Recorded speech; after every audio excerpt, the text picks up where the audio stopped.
önnur hornspyrna hér.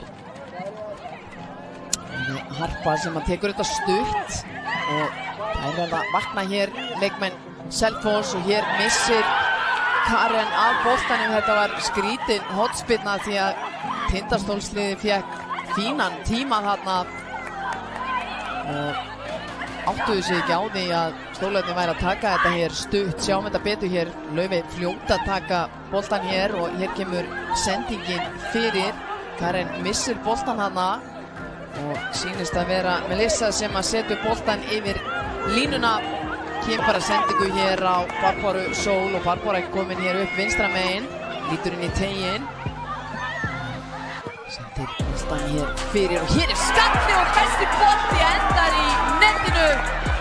Það eru Selfossliðið sem er búið að jafna og mér sýnist að vera varamaðurinn sem að setti þennan bolta í netið.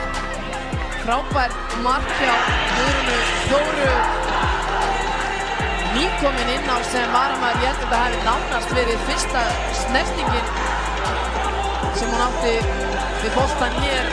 Sjáum Barbáru gaf sér góðan tíma. María Dögg sem aðeins selur sig þarna. En hörku skalli mínútu leiksins. Það er spurning. Helgi Ólafsson að ánara alla hér að vera fyrir utan teik. Hanna á punktinn og hún með skotið og þessi bolti liggur inni. Hún kemur Tindastól hér í 2-1. Gríðarlega mikilvægt mark sem að Hanna er að skora fyrir Stólana hér. Koma þeim yfir þegar lítið er eftir að þessum leik.